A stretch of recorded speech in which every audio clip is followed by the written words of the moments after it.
Hi, everybody. I'm Logan. I'm a senior here at Winners Mill High School, and I run Culture Chats. So let's just go around, let's introduce ourselves.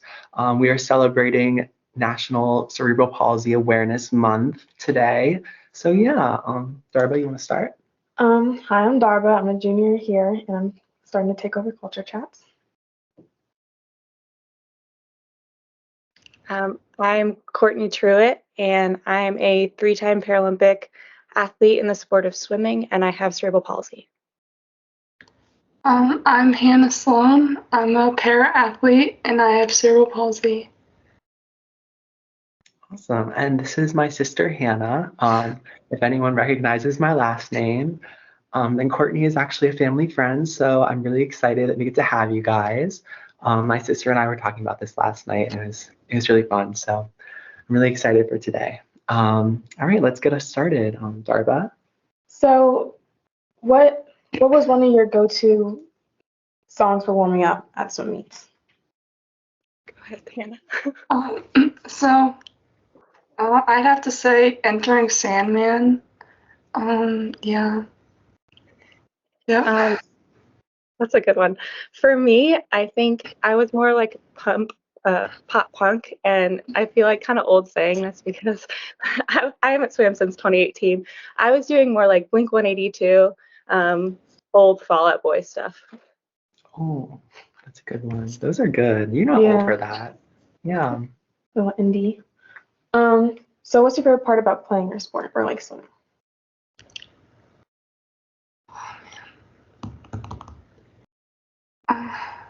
Oh man. There's so many different parts of swimming that are so fun. It's hard to. I do like racing. Like yeah. I don't know. I actually like practice too, which is weird because a lot of people don't like practice, but yeah. Yeah. For me, I would say being able to represent the United States is such an honor because my dad was in the military, and I always looked up to him for being able to um, protect us. And so for him to be doing that, I always wanted to do something like that too. But with my disability, I wasn't able to. And swimming provided me this opportunity to represent my country and also travel the world, which was really fun. Yeah. Oh, I have to add on to that though. So, like I haven't been able to travel the world yet, but I've been able to travel like to all these different states and meet all these people, all these people. It's really like parasailing. It's really opened up a lot of opportunities for that. So I agree with you. Absolutely. And I get to go to those meets with you sometimes, so that's really fun. So can you guys explain to us a little bit of like what cerebral palsy actually is? Because I feel like a lot of people have heard the term or heard about it and like they don't really know like what it means or like what it actually entails. Yeah, so cerebral palsy is a neurological condition, and it usually affects people at birth. So for me, I was diagnosed around 2, but I had CP at birth, and it has a wide range. There are some people with CP that are wheelchair bound, and they are wheelchair users, and they are affected all limbs. There are people who are affected one limb and are ambulatory or able to walk. And so it's a wide range, and there's actually different types depending on where the neurological impairment is. So it's a wide range, and you see a ton of different people with CP. Hannah and I are both ambulatory, and but you see a wide range, especially at the Paralympic swim meets. Mhm. So what does ambulatory mean? Walking, so able to walk. And there's different types of ambulatory too. Like some people need walkers, some people need different mobility devices to walk, and some don't need any at all. Perfect. I feel like that really like explains it a lot more and like hopefully people who are watching this are able to kind of like get to know that now. So that's good. So what forms of cerebral palsy do each of you have other than what you just mentioned? So, so I can go. So I have quadriplegia spasticity. I have a mix between spasticity and ataxia. So it affects all four limbs, but it affects each of those limbs differently. Yeah, I don't like it's a lot. So that's good. Yeah. I have spastic, so there's spastic, ataxia, there's mixed, which is what Hannah has, it sounds like. And there's another one that I'm gonna be honest, I can't pronounce. I'm not a doctor, y'all. So I'm not gonna attempt it. And so, but I have spastic, and mine is hemiplegia. These are a lot of big words, but hemiplegia means that it affects one side of my body. So it's like I have a mild paralysis on my left side of my body. And it's my whole, like my face, my arm, my leg, all of it. But it affects different parts more. Like my leg is weaker than my arm, and I can't feel the left side of my face. So, yeah, that's my CP. Yeah. What are some misconceptions about cerebral palsy?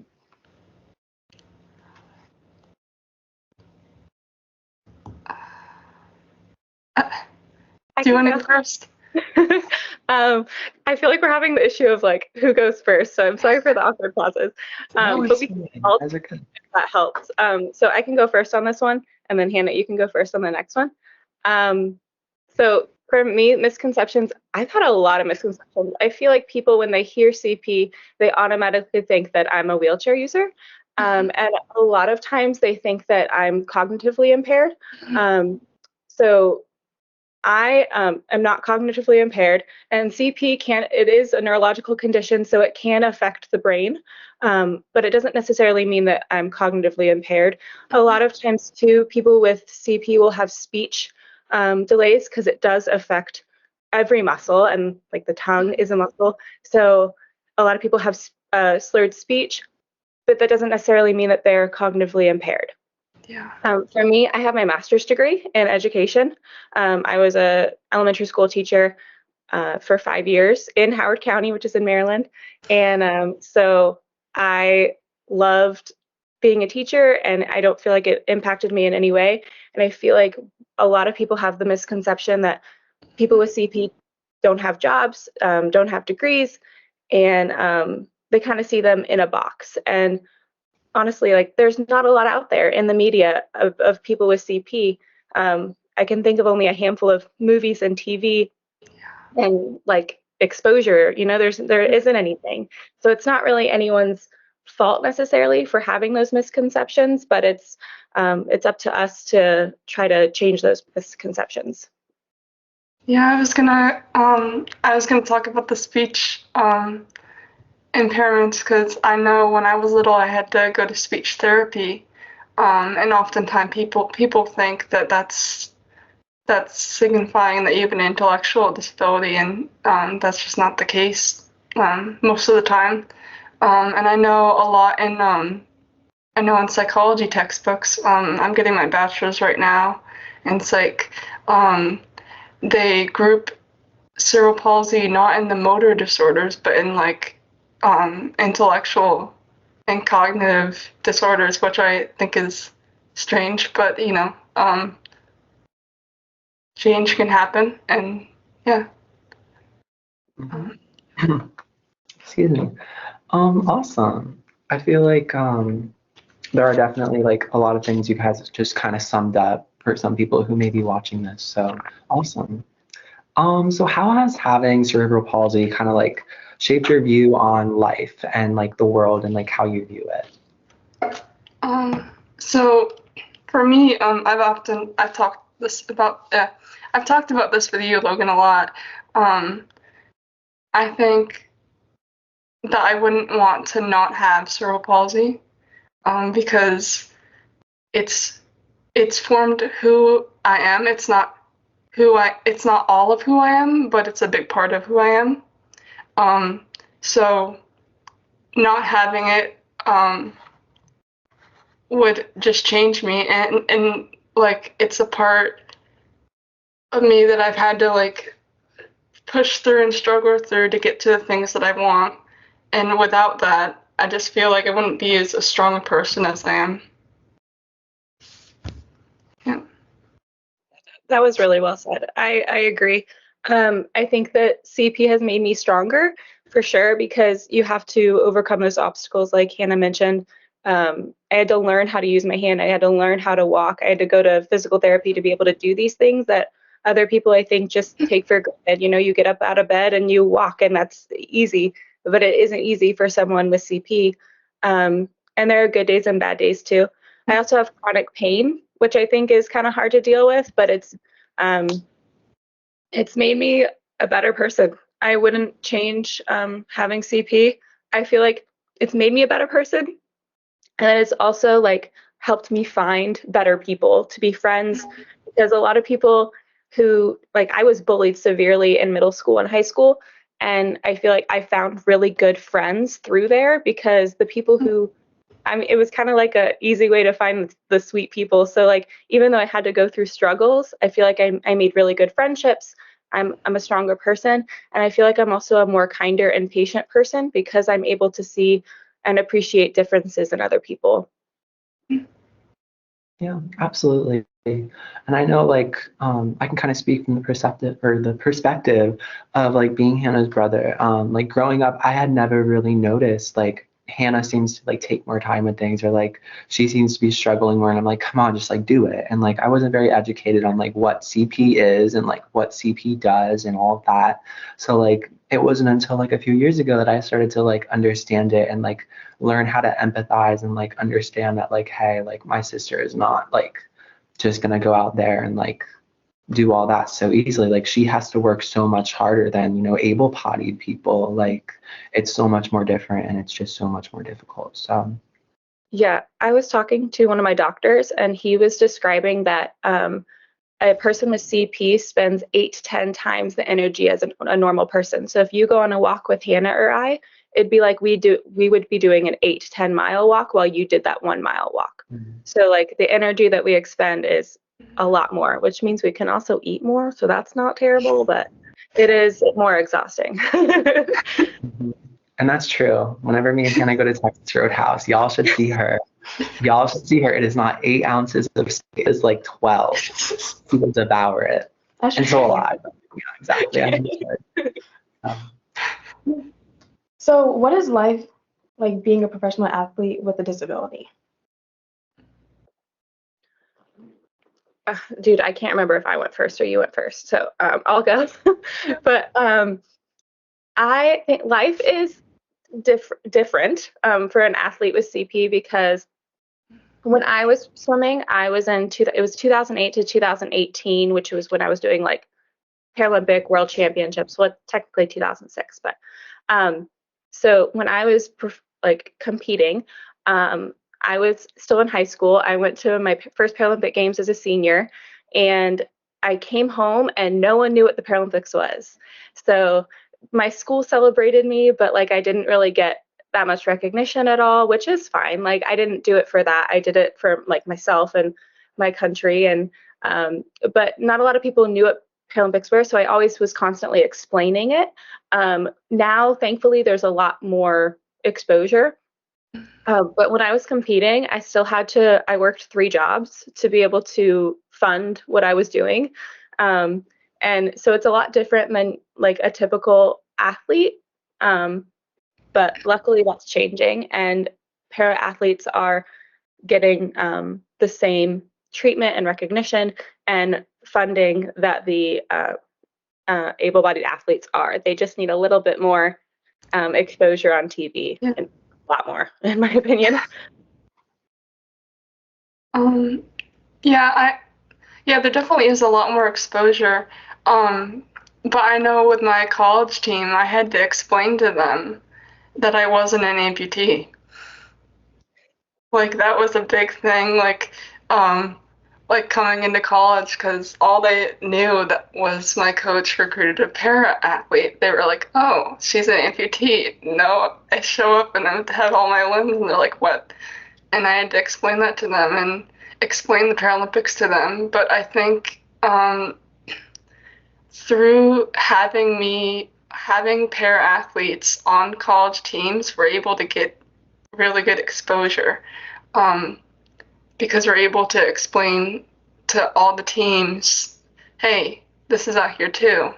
And it just, I don't know, that, yeah, it's a different type of, it's just something that you don't normally see. You don't, like a lot of para athletes, it's more often now, but a lot of para athletes don't get the chance to swim in college, and I'm really grateful for that opportunity. Yeah. Absolutely.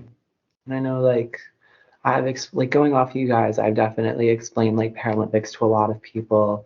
Like there's the difference between like the Olympics, Special Olympics, which is something, and then there's Paralympics. And I'm trying to explain to people that they aren't, necessarily like that different. They are the same thing. The only difference is like these athletes, they have a disability, and it's not like, oh, these athletes have a disability, I feel so bad for them. It's no, these athletes have a disability and they're literally competing like against other athletes regularly, like other athletes, It's not that different. It's the same thing, just one little thing that changes. Yeah. We're pretty fast. Yeah. Those are pretty fast. Hannah's faster than me in a lot of things, and I'm a swimmer too. So. So, in what ways have you overcome the difficulties of having cerebral palsy? Oh, that's a big question. Well, I had a lot of physical therapy when I was younger. So like walking, like Cortney said, stuff like that, and just, I don't want to say overcome, but like constantly having to think about moving forward. I don't know how to explain this, but like just getting through it. Like I don't think we can ever like truly overcome, but you can push through it. Yeah, Cortney wants to add on. No, yeah, I totally agree. I get exactly what you're saying. I don't really know if it's something that you overcome, because it's something that we're going to live with for our entire lives. And I think Hannah and I both don't see it as a bad thing, as something we need to overcome. But there are stigmas that we have to overcome. There are challenges like that we have to do, and we're working through it with swimming and physical therapy. And for me, honestly, it's been confidence. I had no confidence as a kid. And I didn't want CP as a kid. I just wanted to blend in. But now that I'm older, I'm really thankful for it. And I feel like I'm breaking through barriers that a lot of people with CP, like they don't think that they're able, you don't see them, like you don't see mothers with CP. And I'm a mother. I have a 2-year-old son. I'm married. I have a normal life. And I feel like a lot of people don't think that people with CP can live a normal life. I've been honored to be kind of like a role model for the younger generation, because like Hannah said, there aren't that many people with CP in Paralympics. It's a lot of what's portrayed is amputees and blind people. And you see like these visible disabilities where CP isn't as visible. If you saw me, like my whole body, you wouldn't see my disability until you saw me moving, and you would see that difficulty. So I've been able to, talk to the younger generation, and they can see that like you can have a life that you want. You can have anything that you want. And I think it all starts with the confidence level. I think definitely I want to add on to that too, is like meeting you really like I don't want to like it added to that like oh, like there's someone like me out there that like it sort of, it made me think, oh, I can do this because there's someone like me. So that. Yeah, I didn't have that, and that's what I wanted because like when I was 15, 16, that's when I really needed someone like me just to see, like, when I was 15, 16, I never thought that I was going to be a mom, and that's like all I wanted to be. And I never thought that I would get married. I didn't think that someone would like want to marry me, honestly. Like, and I know it sounds so bad because now that I'm like, how silly was I? Because it's such a small part of me, but also like boys in high school like are immature, so, so yes, you understand. We So gave each other that look. they Yeah. saw the CP more than they saw me, I think, and so I think that made me see my CP more than it was. Mhm. Absolutely. Those are great answers, guys. And I think we're going to wrap it up there. Thank you so much for doing this culture chat with us. You guys are amazing, and you guys are amazing people. So, yeah, thank you so much for Thank you. being here. Yeah, Thank you for Thank you. having me. of course. Alrighty. Until next time, everybody. Bye.